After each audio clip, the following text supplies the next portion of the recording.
इस वीडियो में सीखने वाले हैं कि डिप के अंदर कैसे डिप क्रिएट किया जाता है। उसके लिए आपको सबसे पहले यहाँ पे डिप लिखना पड़ेगा एंड डिप यहाँ पे आईडी ले लेते हैं। तो आप क्लास भी यूज़ कर सकते हैं, तो यहाँ पे बॉक्स लिख देते हैं। बॉक्स एक नेम है, नेम आप कोई भी डिफाइन कर सकते हैं। उसके बाद यहाँ पे डिप क्लोज करना पड़ेगा। तो ये मेरा एक डिप क्रिएट हो गया है। तो इसके लिए आपको यहाँ पे कुछ भी लिख सकते हैं। This is my first dip, this is my first dip and dip. उसके बाद ब्राउज़र पे चलते हैं, इसे देखते हैं आउटपुट में क्या आ रहा है। अभी देखो this is my first dip आ रहा है। तो इसके लिए आपको सबसे पहले यहाँ पे बैकग्राउंड इसका करना पड़ेगा, क्योंकि हमें ये शो नहीं कर रहा है। तो उसके लिए आपको इंटरनल CSS की मदद से आप स्टाइल और स्टाइल क्लोज करके इसके अंदर आप CSS कर सकते हैं। तो उसके लिए आपको सबसे पहले ID लिख रहे हैं, तो हमें हैज लिखना पड़ेगा। तो उसके बाद बॉक्स एंड फिर ब्रेकट। उसके बाद इसका बैकग्राउंड करना चाहते हैं, तो आपको यहाँ मोस्टली आपको यहाँ पे बैकग्राउंड लिखना पड़ेगा। उसके बाद कॉलन एंड फिर ब्लू। अभी इसके रिफ्रेश करते हैं, आउटपुट में देखते हैं इसका क्या आ रहा है। तो आप देख सकते हैं इसका ब्लू आ रहा है, इसकी हाइट थोड़ी कम है। तो यहाँ पे हाइट इंक्रीज़ करने के लिए आपको सबसे पहले यहाँ पे बिट दे देते हैं। बिट भी हमें इंक्रीज़ करना है, तो यहाँ पे कॉलन एंड बिट 100 नहीं देंगे, 50 के आसपास में देंगे। आप कुछ भी दे सकते हैं अपने अकॉर्डिंग, जितना आपको पसंद हो। तो यहाँ पे इसकी हाइट भी दे सकते हैं। हाइट दे सकते हैं लगभग 20 नहीं, लगभग 40 के आसपास में दे देते हैं। तो यहाँ पे उसके बाद रिफ्रेश करते हैं, आउटपुट में देखते हैं क्या आ रहा है कि इसकी जो हाइट थी और बिट थी वो तुम्हारे अकॉर्डिंग हो गई। जिससे इसकी बिट मान लो 50 दिए और 40 दिए, उसके अकॉर्डिंग ये हो गई। तो दूसरा डिप क्रिएट करने के लिए आपको इसके अंदर हमें डिप क्रिएट करना है। जैसे आप यहाँ पे डिप क्रिएट करने के लिए आप क्लास भी यूज़ कर सकते हैं, ID भी यूज़ कर सकते हैं। तो हम यहाँ पे क्लास यूज़ करेंगे।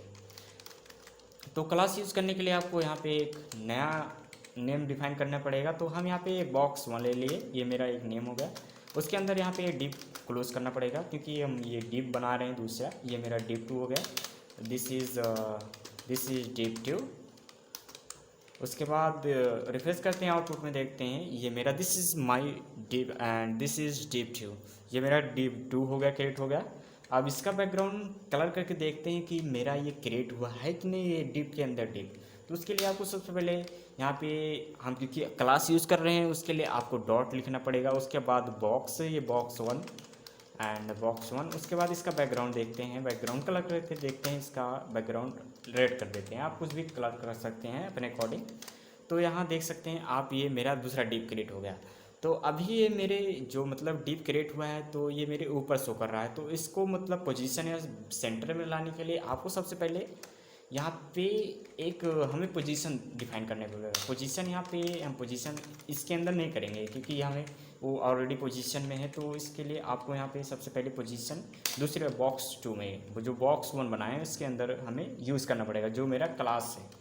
तो यहाँ पे पोजीशन दे देते हैं पोजीशन एंड उसके बाद पोजीशन। उसके बाद यहाँ पे हम रिलेटिव कर देते हैं, रिलेटिव। उसके बाद कॉलन एंड इसकी मतलब उसको हम लेफ़्ट में करना चाहते हैं तो लेफ़्ट में कर सकते हो, राइट में करना चाहते हो आप राइट में कर सकते हो। उसके लिए आपको यहाँ पे कितना लेफ़्ट में करना है, तो यहाँ पे उसकी वैल्यू डिफाइन कर सकते हैं। तो यहाँ पे हम 40 के आसपास में कर रहे हैं। तो ये देखिए आप, ये मेरा जो मतलब पोजीशन डिफाइन किए थे रिलेटिव, तो आप एब्सोल्यूट भी यूज़ करते हैं। अगर हम दो ही चीज़ यूज़ कर रहे हैं एंड रिलेटिव एंड एब्सोल्यूट, तो हम इसके अकॉर्डिंग मतलब पोजीशन सेंटर में ला सकते हैं। उसके लिए आपको सबसे पहले इसकी बिट डिफाइन कर सकते हैं। जो दूसरा बॉक्स है, जो मेरा रेड वाला बॉक्स है, उसकी हम पहले हाइट और बिट डिफाइन कर लेते हैं। तो उसके लिए आपको सबसे पहले यहाँ पे हाइट एंड बिट डिफाइन करना पड़ेगा। हाइट यहाँ पे हम लगभग 30 के आसपास में दे देते हैं, लगभग 30 के आसपास में 30%। एंड उसके बाद हाइट भी इसकी डिफाइन कर सकते हैं। हाइट डिफाइन करने के लिए आपको मोस्टली यहाँ पे हाइट लिखना पड़ेगा। हाइट एंड मान लो इसकी हाइट हम कर देते हैं 20%।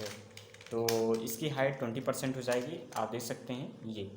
तो इसको हम सेंटर में लाने के लिए आपको यहाँ पे, ये मेरा टॉप पे है, तो टॉप से बॉटम लाने के लिए आपको मोस्टली यहाँ पे टॉप लिखना पड़ेगा, टॉप। उसके बाद यहाँ पे कॉलन, इसकी मान लो टॉप से हमें कितना लाना चाहते हैं, तो 20% लाना चाहते हैं, तो यहाँ पे 20% लिख दीजिए। उसके बाद इसे रिफ्रेश करते हैं, आप देख सकते हैं मेरा सेंटर में है। इसी तरह से हम बॉक्स के अंदर भी बॉक्स क्रिएट कर सकते हैं, बहुत सारे बॉक्स बना सकते हैं। तो इस वीडियो में जाने कि डिप कैसे क्रिएट किया जाता है, डिप के अंदर डिप। तो वीडियो को